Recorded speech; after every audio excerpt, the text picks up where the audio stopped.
Juste un mot d'introduction pour M. le bureau de la SMN, pour l'invitation.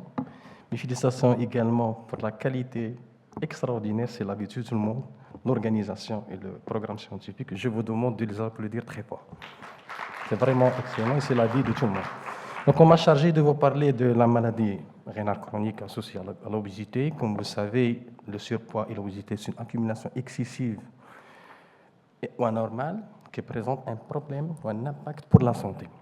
Donc, il est défini par l'indice de masse corporelle, un excès de poids est supérieur à 25, et après l'obésité c'est supérieur à 30, et par la suite il y a 3 classes d'obésité.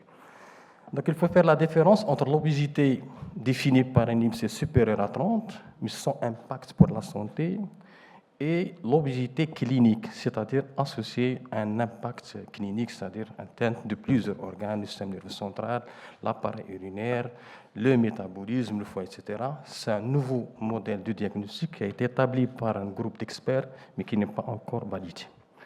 Donc, on compte plus d'1 milliard d'individus qui sont obèses, dont les 2 tiers sont des adultes et 1 tiers sont des enfants, et qu'on a une personne sur 8 des adultes est obèse. Au Maroc, l'enquête faite en 2018, une personne sur 2 elle est soit obèse, soit en surpoids, et la moyenne de l'obésité est aux alentours de 26%. Quant à elle, la maladie rénale chronique, on compte à peu près 1 milliard de personnes porteuses de maladies rénales chroniques, dues essentiellement à l'hypertension artérielle et au diabète. Et la maladie rénale chronique, il passe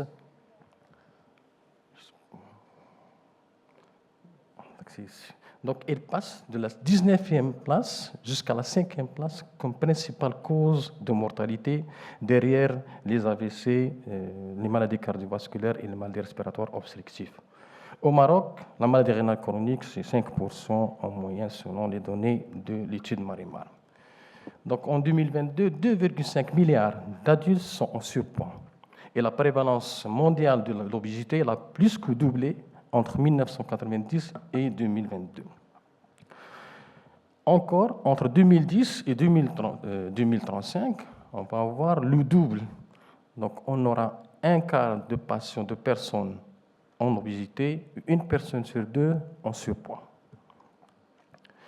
Dans les pays, ce phénomène, il concernait que les pays à revenus élevés. Maintenant, ce n'est plus le cas. Les pays à faible revenu intermédiaire sont exposés d'une part aux maladies infectieuses et à la dénutrition, et de l'autre part à l'excès de poids et bien sûr à l'obésité. Pourquoi? Parce qu'ils consomment beaucoup d'aliments très riches en calories, moins chers, avec une qualité nutritionnelle inférieure, bien sûr, en plus de défauts d'accessibilité et de niveau supérieur de stress. Chez les enfants, c'est pareil. Ils consomment beaucoup d'aliments riches en graisse, en sucre, en sel, très caloriques, activité physique insuffisante, la publicité qui favorise les jeux électroniques, les activités sédentaires. Et on aura, d'ici entre 2020 et 2035, le double de malades obèses. Et vous voyez ici que parmi les patients ou les jeunes enfants qui étaient obèses, la plupart vont rester obèses à l'âge adulte. Et les enfants qui ne sont pas obèses, 50 à 60% vont devenir obèses à l'âge adulte. L'impact de cette obésité par rapport à la mortalité, dans cette méta-analyse incluant plus de 5 millions de patients dans 239 études, il y a un lien, une augmentation linéaire de la mortalité par rapport à l'IMC, à partir de l'IMC normal, dans les différentes populations, à part la population asiatique. C'est quoi? C'est un déséquilibre entre l'apport énergétique et la dépense d'énergie, dû à plusieurs facteurs, des facteurs génétiques, des facteurs neurobiologiques, des facteurs psychologiques et des facteurs environnementaux. Je ne vais pas rentrer dans les détails. Il y a plusieurs complications de l'obésité, des complications psychologiques, dépressives, osseo-articulaires, cardiovasculaires, le diabète, mais la maladie rénale chronique n'est pas encore reconnue comme c'est-à-dire l'obésité n'est pas encore reconnue comme une cause directe de la maladie rénale chronique. Elle est souvent décrite comme une cause indirecte via les complications de l'obésité classiques qui sont le diabète, l'hypertension artérielle et les maladies cardiovasculaires.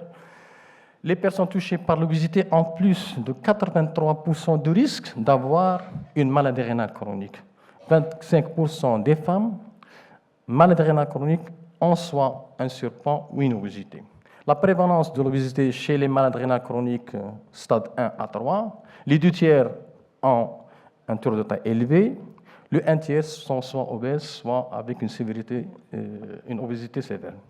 La comparaison entre la population normale obèse et la population dédialysée montre que la moyenne de l'IMC chez la population dédialysée est largement supérieure par rapport à la population obèse sans dialyse. Ici, c'est l'IMC moyen dans les différentes ethnies qui montrent un IMC qui est très élevé, à part la population d'origine asiatique. Maintenant, quel est le risque de la maladie rénale chronique avancée d'insuffisance rénale chronique? Dans cette cohorte, incluant 1,4 million d'adultes suivis pendant 7 ans, en comparant l'IMC optimal par rapport à l'IMC élevé.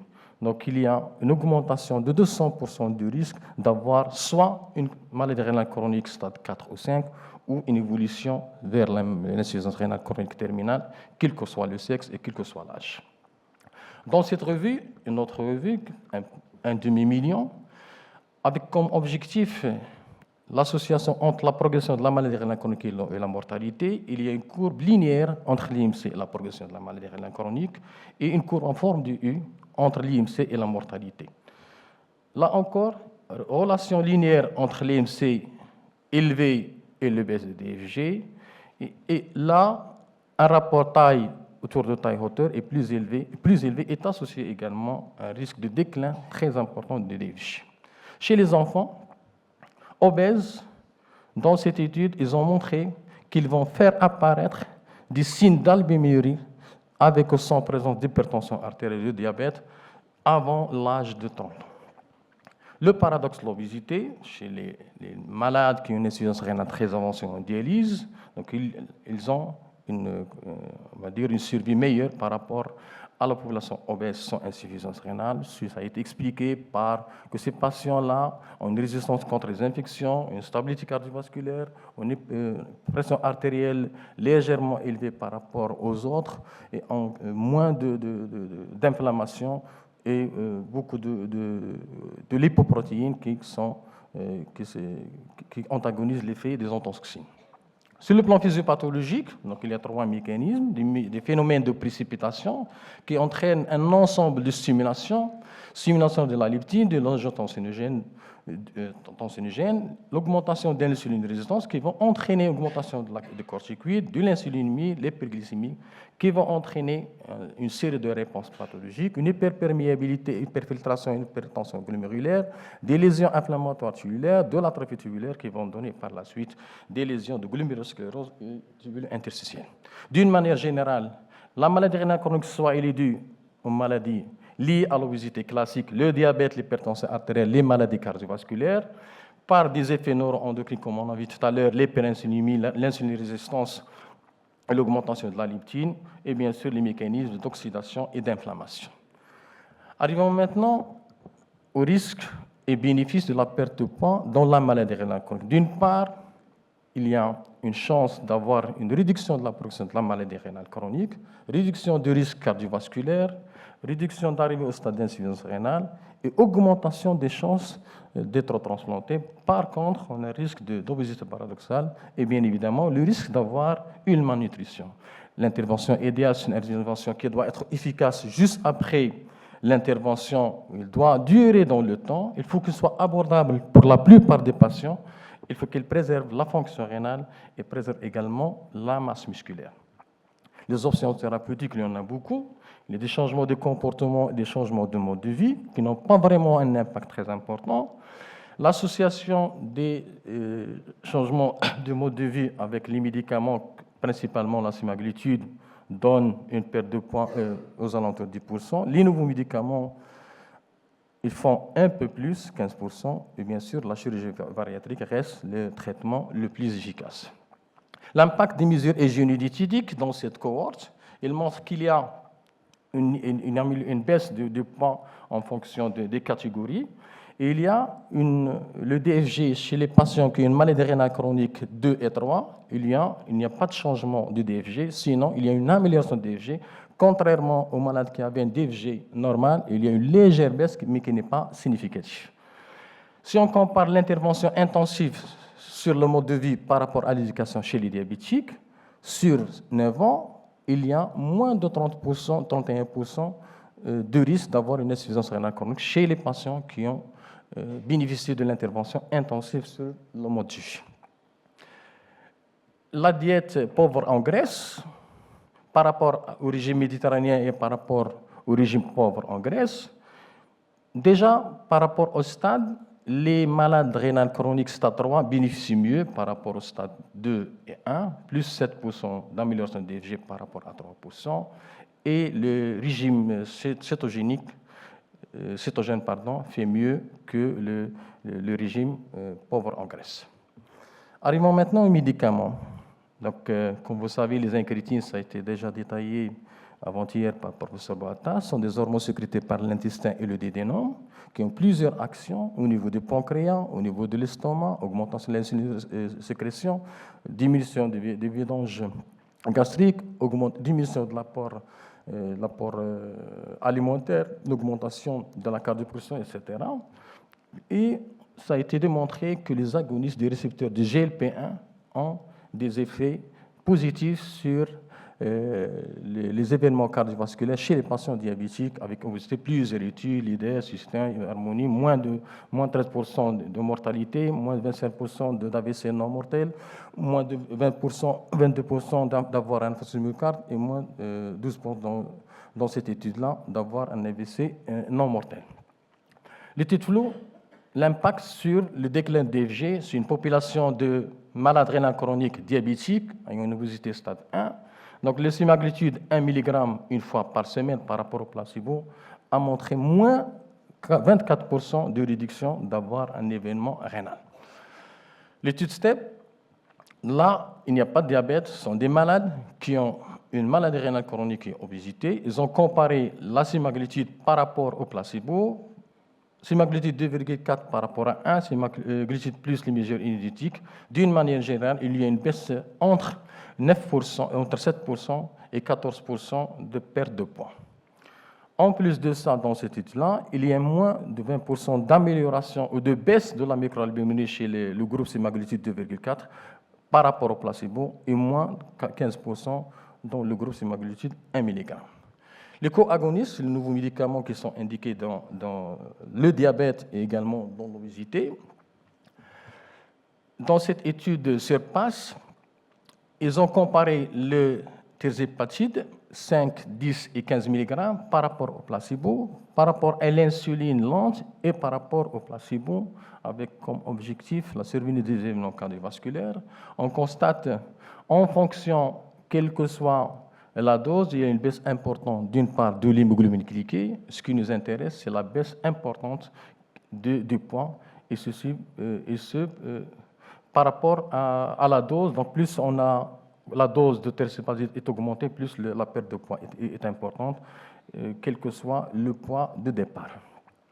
Voici une série de médicaments qui sont approuvés par la FDA, notamment la liraglutide, les inhibiteurs de lipase, l'orlistat, la semaglutide et le nouveau médicament, le tirzepatide. Il n'y a pas d'attestation à faire par rapport aux malades porteurs de maladies rénales chroniques qui ont des GBA. Et bien sûr, il y a des effets indésirables dans chaque classe thérapeutique.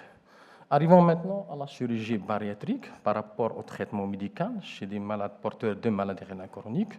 Moins 55% dans le groupe traitement médical versus 82% de baisse ou de rémission de la microalbuminurie dans le groupe chirurgie bariatrique. Et on a une baisse importante dans le groupe chirurgie bariatrique par rapport au traitement médical de microalbuminurie. Et cette baisse de microalbuminurie, elle est restée jusqu'au 24e mois. Là encore, chirurgie bariatrique, traitement médical, étude rétrospective, durée 5 ans, chirurgie bariatrique versus traitement médical, avec comme objectif la mortalité à 5 ans. Si on compare toutes causes de mortalité, la chirurgie bariatrique fait mieux. Si on compare la mortalité d'origine cardiovasculaire, là aussi, la chirurgie bariatrique fait mieux. Et si on compare l'incidence d'être transplanté, la chirurgie bariatrique fait beaucoup mieux. Là, ils ont comparé le traitement par chirurgie bariatrique chez deux profils de patients, des malades rénales chroniques stade 3 et 4, par rapport à des patients qui ont un DFG normal. Donc, il n'y avait pas de différence par rapport à la complication. Il y avait plus de mortalité dans le groupe C4D, mais qui n'est pas lié à la chirurgie bariatrique. Et on constate qu'on a un gain de 10%, de 10 millilitres dans le groupe maladie rénale chronique, plus 4 ml dans le groupe fonction rénale normale. Mais ce gain-là, il est maintenu jusqu'à la fin de l'étude, plus 4 ml vers 5 ans. Quelques informations concernant la consommation des médicaments. Il y a des médicaments qui exposent à la prise de poids, notamment les antidépresseurs, les anticonvulsions, les antidiabétiques. On sait très bien que les dialysés et les hémodialysés consomment beaucoup de médicaments. Il y a un risque d'interaction et risque de prise de poids. Et regardez ici, plus l'IMC est élevé, plus la consommation des antidiabétiques augmente. La même chose pour les anticonvulsions. Maintenant, le DFG, l'estimation de DFG chez l'obèse, généralement, il est sous-estimé. La formule de Cockcroft surestime de façon excessive et il est abandonné chez l'obèse parce qu'il tient compte du poids. Le MDRD et le C4D sous-estiment cette estimation, ce DFG-là, parce qu'il est influencé par le poids, parce que les formules sont indexées à la surface corporelle. C'est pour cette raison qu'il faut prendre en compte une valeur de DFG non indexée pour évaluer le risque de rénal et également les effets de traitement, notamment après chirurgie bariatrique. La créatinine, elle est influencée par la masse musculaire, elle est généralement élevée. La cystatine est influencée par la adiposité également, elle est généralement élevée. Attention, n'utilisez pas le ratio albumine sur la créatine urinaire parce qu'il est souvent sous-estimé parce que la créatine urinaire est élevée. Il faut préférer la collecte des urines de 24 heures. Il y a également des limites de l'IMC. L'IMC, il veut dire que ce malade-là est en excès, il est obèse, mais il ne fait pas la différence entre la masse maigre et la masse musculaire. La masse maigre et la masse grasse, pardon. Il ne fait pas la différence en cas de changement par rapport à l'âge, en cas de sexe différent. Il ne fait pas la différence entre l'obésité périphérique et l'obésité centrale, et également en cas de surcharge. Dans cette étude, l'IMC il est passé à côté de 50% de sujets obèses et il est passé à côté de 51 femmes obèses. Donc, dans cette étude, ils ont montré que l'IMC il est vraiment pas un vrai indicateur de l'obésité. Si on compare l'IMC par rapport aux mesures de bioimpédensmétrie, regardez ici, chez cette population de dialysés, l'IMC est resté plus ou moins stable, alors qu'en réalité, l'IMC est masqué par une augmentation de la masse grasse aux dépens de la masse musculaire. Donc, pour nous, c'est un IMC normal, alors que ces patients-là, ils sont en dénutrition et la masse grasse a pris la place de la masse maigre. Donc, c'est pour ça qu'il ne faut pas suffire de façon stricte de l'IMC. Avant de terminer, un mot sur la transplantation. Dans cette étude, ils ont montré que chaque baisse de l'IMC de 1 gramme augmente la probabilité de recevoir une transplantation de 9 à 11%. Ça, d'une part. Une autre étude, ils ont montré que si on compare des obèses qui sont restés sur la liste d'attente par rapport à des obèses transplantés, la survie est largement supérieure chez le groupe des obèses qui ont été transplantés. Donc, il faut revoir probablement cette histoire d'éligibilité par rapport à l'IMC. Dans cette étude, ils ont montré qu'il y a un peu plus de risque de retard de reprise de greffon, une augmentation modérée du risque de perte de greffon, mais en termes de survie, il est similaire si on compare les receveurs obèses par rapport à des receveurs avec un index normal. Je vous remercie.